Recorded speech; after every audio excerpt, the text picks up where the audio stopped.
वंदन किया और उनसे कहा, महाराज कृपा कीजिए, मैं निसंतान हूँ, मैं बड़ा अभागा हूँ, मेरी गाय भी बच्चे नहीं देती है, मेरे घर आंगन में जो पेड़ पौधे लगे होते हैं वो उसमें भी फल फूल नहीं आते।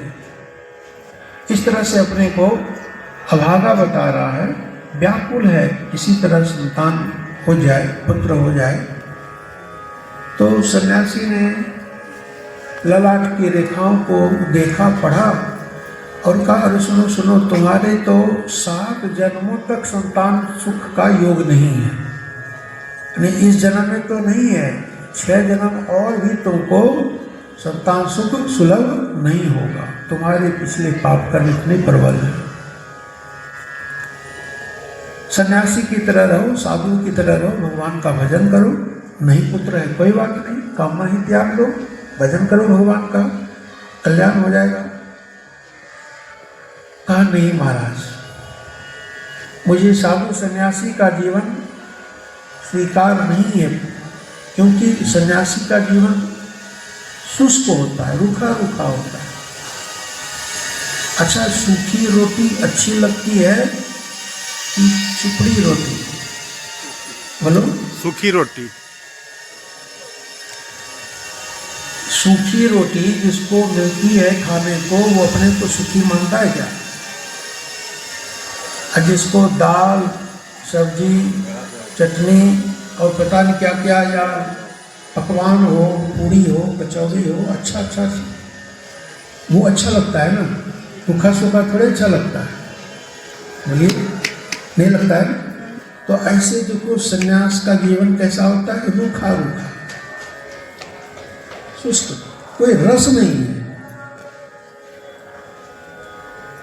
हर रसगुल्ला में रसी रस होता है? नहीं, रसगुल्ला में रसी रस होता है। और बुंदिया वाला लड्डू में रस होता है, मीठा तो होता है, कुछ दिनों में ऐसे में सूख जाता है। तो लड्डू पसंद नहीं है, क्या पसंद है? रसगुल्ला, रसमलाई, कितनी चुपड़ी चीज। लेकिन जो सन्यासी, जो वास्तव में सन्यासी है, भजनानंदी महात्मा, उनकी बात बता रहा हूँ, उनको जो जीवन में सुख है, वो सुख इन घर परिवार वालों को, नाती पोते वालों को है क्या? विचार करके देखना। इसके लिए तो कोई कोई कहते हैं मजाक में, क्या बोलते हैं, ऊपर से फीट फाट, भीतर से मुकम्मा घाट। खबर नहीं, ऊपर से फीट फाट, भीतर से मुकामा घाट। अब क्यों बोलते हैं मनेगा? मुझे इसका मतलब ये समझ में आया कि ऊपर से तो ठाट बाट बहुत है, दिखावा बहुत है, ओ बढ़िया मकान है, गाड़ी है, मोटर है, नौकर है, चाकर है, पता नहीं क्या क्या है, बड़ा ठाट बाट। लेकिन भीतर से क्या है? भीतर से जीवन में कोई रस नहीं है, आनंद नहीं है, उल्लास नहीं है, किसी कारण से दुखी है, परेशान है ना, उदास है, निराश है। इसलिए भजनानंदी महात्मा को चाहे वो गृहस्थ वेश में ही हो, ये नहीं मैं कहता हूँ कि गिरवा कपड़ा में, गृहस्थ में भी कुछ ऐसे लोग, भक्त लोग होते हैं कि झोपड़ी में रहते हैं, फटा पुराना पहनते हैं, रूखा सूखा खाते हैं, लेकिन भगवान का भजन करते हैं, खूब आनंदित रहते हैं।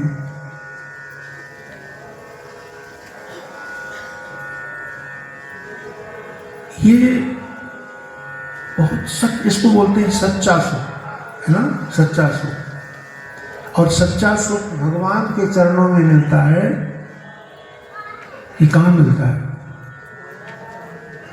कहाँ मिलता है? कि जहाँ धन की बहुलता है, कोठी बंगला, नौकर चाकर, मोटर गाड़ी, बैंक बैलेंस को, वहाँ शांति है क्या? वहाँ सच्चा सुख है क्या? धन की भी जीवन में बहुत आवश्यकता है, धन का भी आज महत्व है, बिना धन के कुछ देखिए कितनी कितनी कठिनाई है बिना धन के। गृहस्थ जीवन में अगर कोई है तो धन के बिना कितनी कठिनाई है। बच्चे कहेंगे मम्मी कपड़ा पुराना हो गया, नया चाहिए। बच्चा थोड़ी समझता है, बच्चा को तो बढ़िया बढ़िया चाहिए। दूसरे के घर में देखा ऐसा खाता है, कहेगा मम्मी हम भी ऐसे खाएंगे, ऐसा पहनता हम भी ऐसे पहनेंगे। तो बच्चा तो भोला भाला है, लेकिन इच्छा तो उसकी भी होती है। ऐसे कुछ ज़्यादा उम्र के लोग जो होते हैं वो भी बच्चे ही हैं बुद्धि की दृष्टि से। उनको भी लगता है कि नहीं हमारे पास भी होना चाहिए, तो वो भी बौद्धिक दृष्टि से अज्ञान में है तो बच्चे ही। लेकिन सच में देखा जाए तो इस जगत में बाह्य दृष्टि से, भौतिक दृष्टि से सच्चा सुखी कोई नहीं है। सच्चा सुखी वही है जो संतोषी है, जो भजन में मग्न है, चाहे साधु रूप में हो चाहे गृहस्थ रूप में हो। जिसका मन भजन में लगा है, भक्ति में लगा है, वैराग्य में लगा है, वो तो सुखी है। और नहीं तो किसी किसी कारण से दुखी है। एक न एक कमी जीवन में रहती है।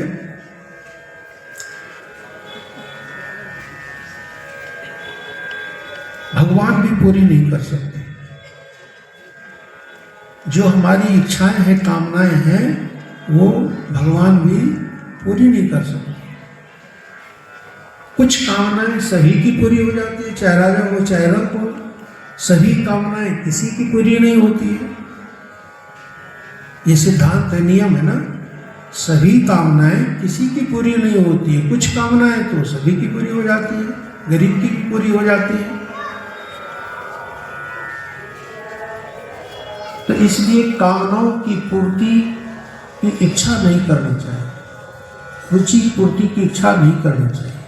कामनाओं का तो त्याग करना चाहिए, कामनाओं का तो नाश करना चाहिए, कामनाओं का तो त्याग करना चाहिए, कामनाओं की तो निवृत्ति होनी चाहिए। और तभी जीवन में सच्चा सुख प्रकट होगा। नहीं तो कितना ही धन हो, कितनी संपत्ति हो, कितनी ठाट बाट हो, सुखी नहीं हो सकता। हमारे महाराज जी ने बहुत कविताएं लिखी है। प्रतिबोधगार नाम की पुस्तक है ना, कई भाग में है। बहुत कविताएं, बहुत भजन लिखे। एक भजन है, उसमें बताया है धन के लोभी धन मत छोड़ो, दाता प्रभु से नाता जोड़ो। धन मत बना। बड़े भाग्यशाली जो ऐसे घर में रहते हो, वो बन करके आई। क्या दुख है बताओ। क्योंकि महाराज जी अकेले थे और वहाँ घर का लोग था नहीं, इसलिए अपने मन की बात कह सकती थी और जोर जोर से रोती है।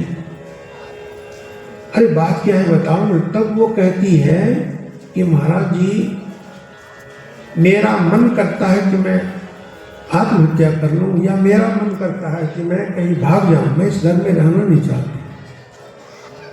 क्या बात है, क्या बात है। कहा कि महाराज मैं बहुत दुखी हूँ। क्या दुख किस बात का, हमको तो बताओ, ये दूसरे थोड़े बताना, मुझे बताओ तुम्हारे मन में क्या दुख है।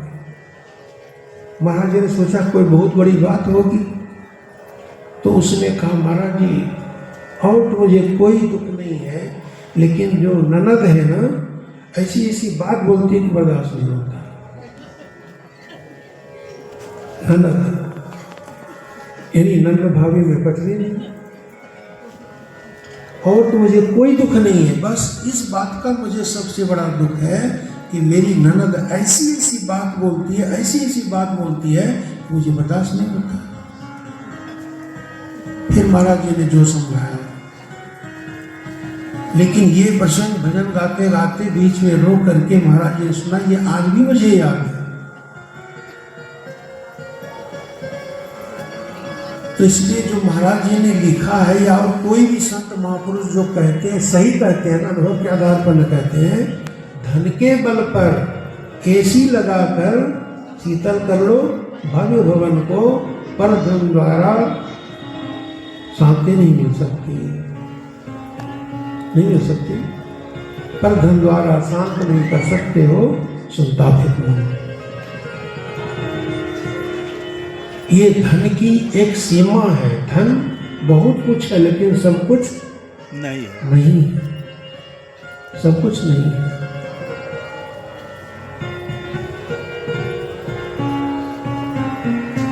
जो धनहीन है उनको, यानी जो दुखी है उनको त्याग अपनाना चाहिए, इच्छाओं का त्याग करना चाहिए।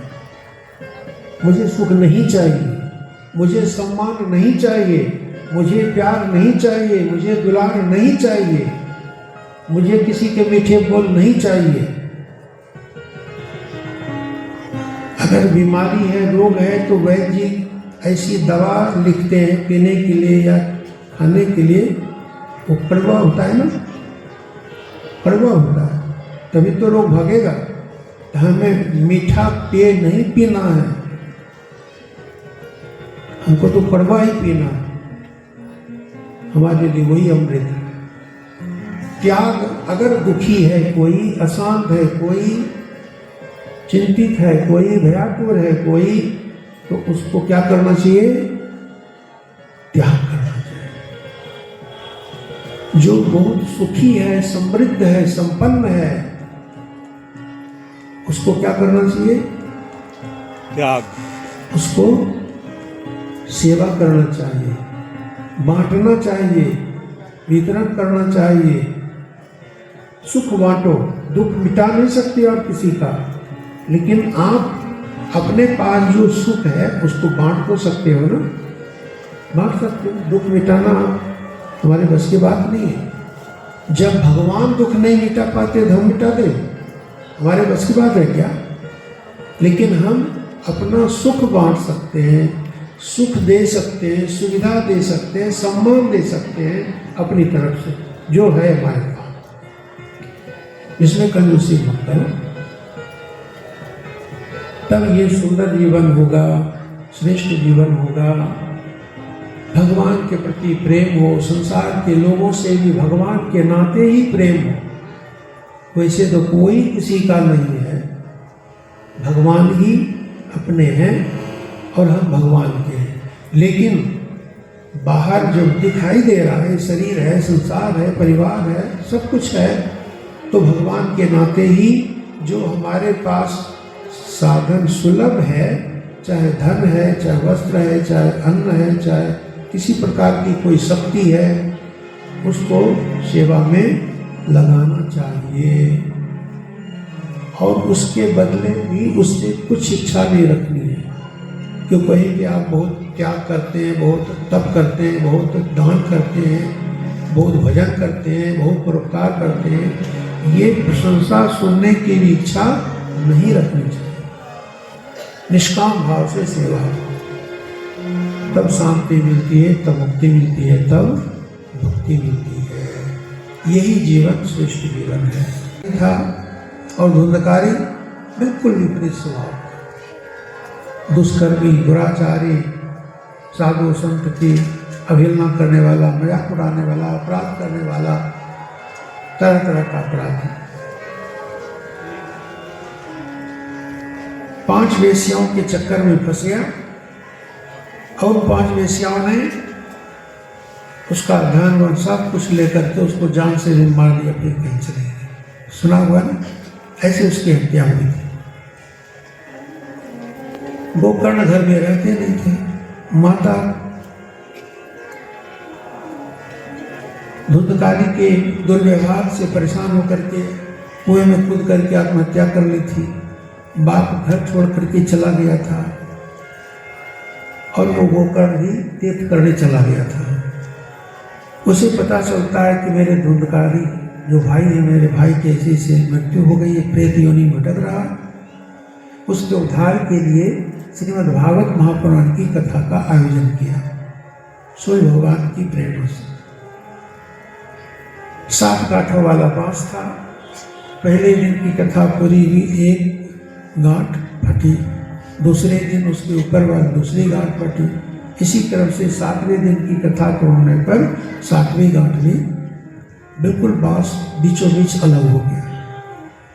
आध्यात्मिक किसी संत लोग कहते हैं ये हमारे वासना के स्वरूप है। 7 प्रकार की वासनाएं हमारे जीवन में मुख्य रूप से होती है। वासना मिट जाए तो मुक्ति है। फिर विमान आया धुनकारी को ले जाने के लिए, वैकुंठ ले जाने के लिए। कुकर ने कहा भाई कथा सबने सुनी, विमान एक ही आया, वो भी केवल धुनकारी के लिए, ऐसा क्यों? का कथा सब लोगों ने सुनी, लेकिन धुंधकारी ने जितनी तल्लीनता, तन्मयता, एकाग्रता से कथा सुनी और जैसा मनन चिंतन किया वैसा लोगों ने नहीं किया। दोबारा फिर कथा का आयोजन किया। फिर जिन लोगों ने खूब मनोयोग पूर्वक, विवेक विचार पूर्वक, तन्मयता पूर्वक भागवत कथा का श्रवण किया, सबका कल्याण हुआ, सबको शांति मिली, सबको मुक्ति मिली, सबको भक्ति मिली, सबको सुगति मिली। तो भागवत कथा का महात्म्य यही है, इससे ज्ञान, वैराग और भक्ति तत्व पुष्ट होता है, जागृत होता है, पूर्ण होता है।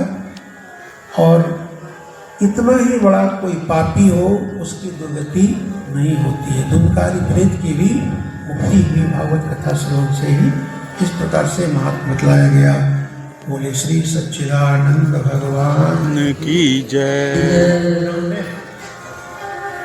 आरती ना ठीक है, आज प्रसंग यही पर है। एक भजन सुन लीजिए फिर आरती होती है। ठीक है।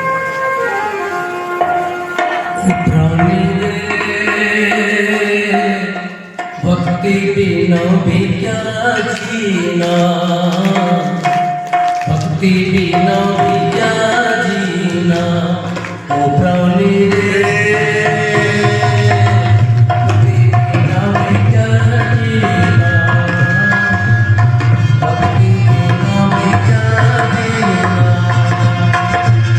मुक्ति को पाना अब से करना, मुक्ति को पाना अब से करना, राम श्याम नाम रटना, भक्ति बिना भी क्या जीना, भक्ति बिना भी क्या जीना, ओ प्राण रे, भक्ति बिना भी क्या जीना, भक्ति बिना भी क्या जीना।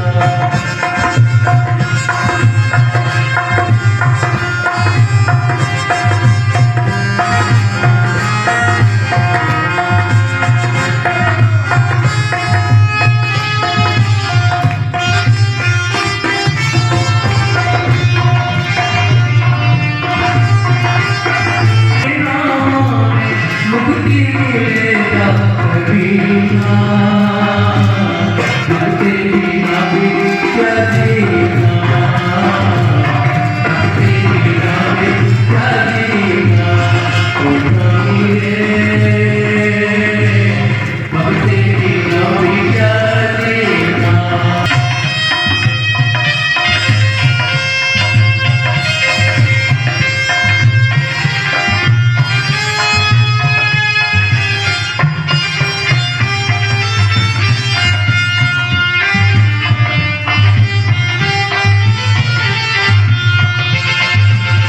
ये धन दौलत महले अटारी, सभी को एक दिन छोड़ चलेगा।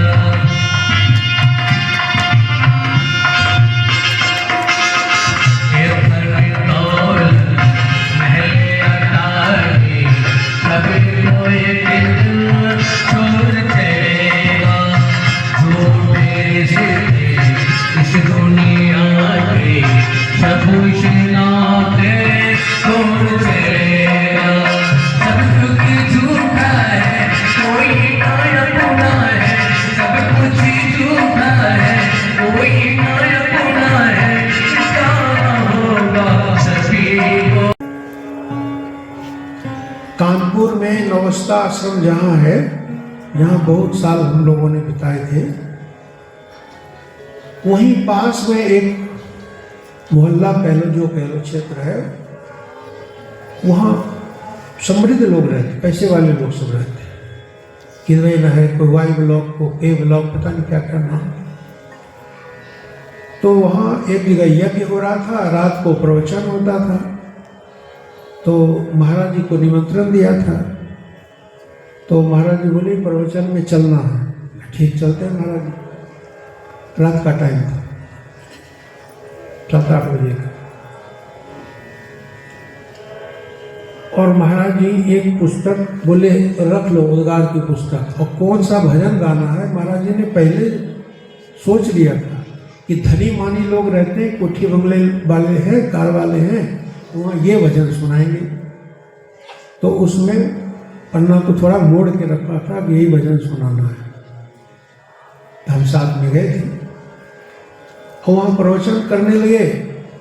महाराज जी ने कहा था, जो व्यवस्थापक होते हैं ना, हाँ भैया जब 5 मिनट बाकी रह गए तो हमें बता देना। कि महाराज जी घड़ी बांधते नहीं थे, तो कहते 5 मिनट रह जाए प्रवचन का तो हमको बता देना। तो इसलिए कहा था कि 5 मिनट में वो भजन बाद में सुना था, ऐसे सोचे हो। महाराज जी को ध्यान आया कि लोगों ने बताया कि कितना बजा, कितना बजा, कह रहे तूने बताया नहीं। तो महाराज जी समय का पावन पक्का ध्यान रखते थे। कहीं कोई बात नहीं महाराज जी, आपके लिए समय की कोई सीमा नहीं है, आप जितना सुना सकते हैं सुनाइए। कहा नहीं बहुत तो नहीं सुनाएंगे, सोचे एक भजन सुनाना है। तब महाराज जी ने ही भजन शुरू किया, धन के लोभी ममता छोड़ो, दाता करो से नाता जोड़ो। उस भजन में धन से क्या मिलता है और क्या नहीं मिलता। क्या मिलता, धन से अमृत मिलता है, बढ़िया से बढ़िया डॉक्टर मिल जाएंगे, बढ़िया से बढ़िया हॉस्पिटल मिल जाएंगे, देश विदेश अमेरिका जहाँ जाना वहाँ चले जाए। आपके पास पैसा है, इलाज करवा लीजिए। ये संभव है ना धन से।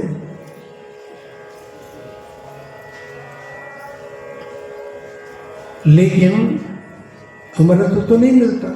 आखिर में तो डॉक्टर भी जवाब ही दे देता है ना, हम लोग भी जवाब देता है, ले जाइएगा सेवा कीजिए। इसलिए महाराज कहते हैं अमृत नहीं मिलता।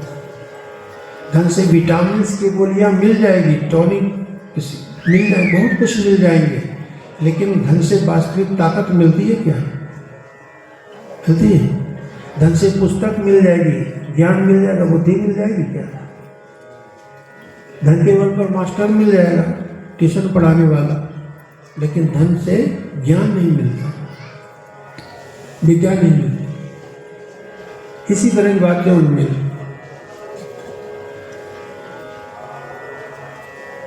एक पंक्ति है मुख्य रूप से जो मुझे कहना था, और ये भजन वहाँ तो सुनाए थे, एक बार नवस्था आश्रम में ही सुनाए थे, कानपुर अपने आश्रम में ही सुनाए थे, थोड़े से लोगों के बीच में। तो वो भजन सुनाते सुनाते जब वो पंक्ति आई कि धन के बल पर कूलर लगाकर शीतल कर लो भव्य भवन को। कूलर नहीं, एसी भी बोल सकते हैं, एयर कंडीशन नहीं था। तो धन के बल पर एसी लगाकर शीतल कर लो भव्य भवन को, पर धन द्वारा शांत नहीं कर सकते हो संतापित मन को। इतनी पंक्ति याद आ रही, आगे आपको याद। कमरा तो ठंडा हो जाएगा, एसी लगा रखा है, लेकिन उस एसी मकान में रहने वाला अशांत हो सकता है कि नहीं, दुखी हो सकता है कि नहीं, चिंतित हो सकता है कि नहीं, हो सकता है ना। कमरा ठंडा, दिमाग गर्म नहीं। कोई कोई चुटकुला बहुत बोलते हैं, हमको बोलना नहीं आता है। अच्छे कथाकार, अच्छे भगवान की है आरती, से है आरती।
से है तारती, वान की है आरती, पापियों को पाप से है तारती, भगवत भगवान की है आरती, पापियों को पाप से है तारती।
धर्म की जय, गंगा मैया की जय, भारत देश की जय, गौ माता की जय, गौ माता की जय, गंगा मैया की जय, ग्राम की जय, शाम की जय, भागने वाले की जय, वासी की जय, श्रोता वक्ता की जय, की महाराज की जय, भगवान की जय, नाथ की जय।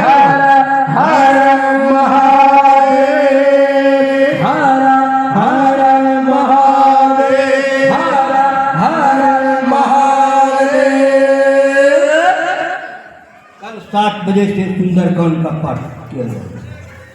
कल 7 बजे से सुंदरकांड का सुबह की शाम पूरा बोलिए। कल सुबह 7 बजे से शाम क्या है? कल सुबह 7 बजे हर साल की भांति 7 बजे सुंदरकांड का पाठ। फिर दोबारा कहते आप लोग दिल खोल के दान दीजिए। दान कौन नहीं करता है? दान करता है कौन? जो समझता है 5 अक्षर का मंत्र।